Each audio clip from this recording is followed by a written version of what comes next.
আসসালামু আলাইকুম everyone, welcome to my channel. আজকে আমি আপনাদেরকে কোনো প্রকার ডিম দুধ ছাড়াই শুধুমাত্র চাউলের গুঁড়া দিয়ে রসবড়া করে দেখাবো।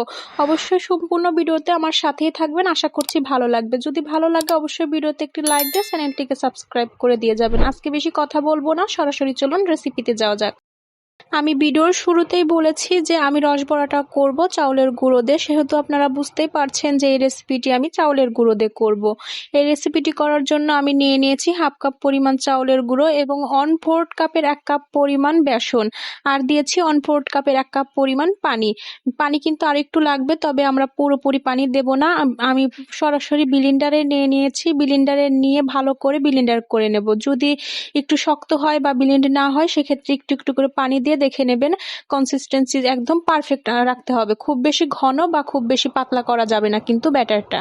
ব্লেন্ডার করে নেওয়ার কারণ হচ্ছে ব্লেন্ডার করে নিলে ভিতরে থাকা কোনো প্রকার দানা থাকবে না। যেহেতু আমি এখানে শুকনো চাউলের গুঁড়ো ব্যবহার করেছি, বেসন এবং শুকনো চাউলের গুঁড়ো যেন ভালোভাবে মিশে যায় এবং কোনো প্রকার দানা না থাকে, সেজন্য একসাথে ব্লেন্ডার করে নিচ্ছি। এতে করে ভালো করে যেমন মিশে যাবে এবং সুন্দর একটা পারফেক্ট ডো হবে।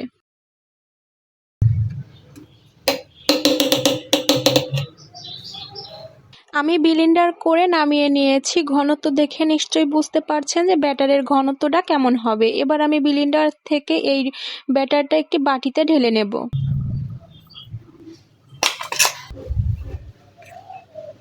এবার এই ব্যাটারের সাথে মিক্স করে দেব 1/2 চা চামচ পরিমাণ বেকিং পাউডার। অবশ্যই কিন্তু বেকিং পাউডারটা দিতে হবে, তা না হলে কিন্তু হবে না। আর স্বাদের জন্য দিয়ে দেব পরিমাণ মতো লবণ।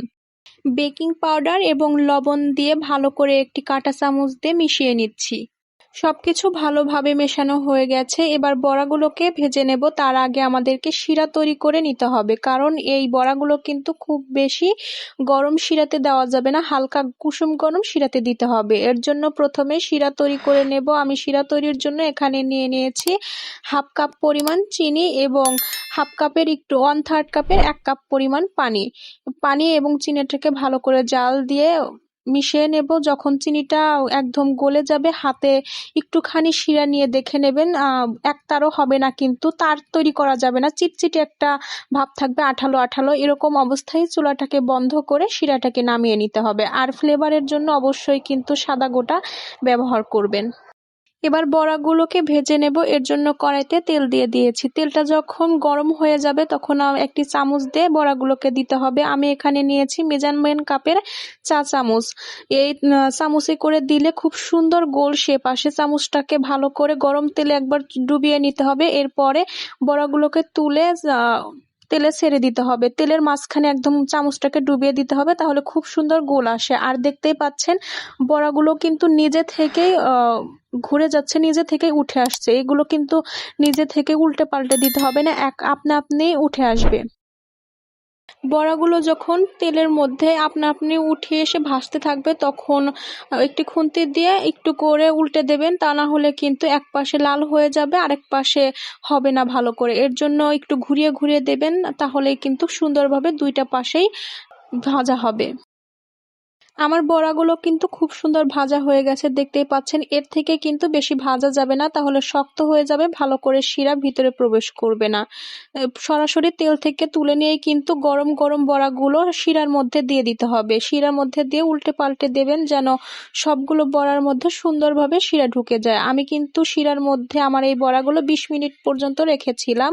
20 মিনিট পরে আমি শিরা থেকে উঠিয়ে নিয়ে চিনির গুঁড়োতে কোট করে নিচ্ছি। এই রসবড়াগুলোকে কিন্তু আপনারা চাইলে চিনির গুঁড়োতে কোট না করে নারিকেলের গুঁড়ো অথবা মাওয়া অথবা গুঁড়ো দুধেও কোট করতে পারেন। এতে করে খেতে কিন্তু আরো বেশি মজা লাগে। রসবড়াগুলোকে চিনির গুঁড়োতে কোট করে এবার উঠিয়ে নিয়ে একটি প্লেটে সাজিয়ে নিচ্ছি। অবশ্যই আমি শেষে আপনাদেরকে একটি ভেঙে দেখিয়ে দিব যে আমার রসবড়াগুলো কি পরিমাণ রস সোপ করেছে। আশা করছি আজকের ভিডিওটি ভালো লেগেছে। যদি ভিডিওটি ভালো লাগে অবশ্যই কিন্তু ভিডিওতে একটি লাইক দিয়ে চ্যানেলটিকে সাবস্ক্রাইব করে অল নোটিফিকেশন অন করে দিয়ে যাবেন, যেন পরবর্তী ভিডিও ছাড়ার সাথে সাথে সবার আগে আপনার কাছে পৌঁছায়। আশা করছি আজকের ভিডিওটি ভালো লেগেছে। যদি ভিডিওটি ভালো লাগে অবশ্যই ভিডিওতে একটি লাইক দিয়ে চ্যানেলটিকে সাবস্ক্রাইব করে বন্ধু হয়ে আমার পাশেই থাকবেন।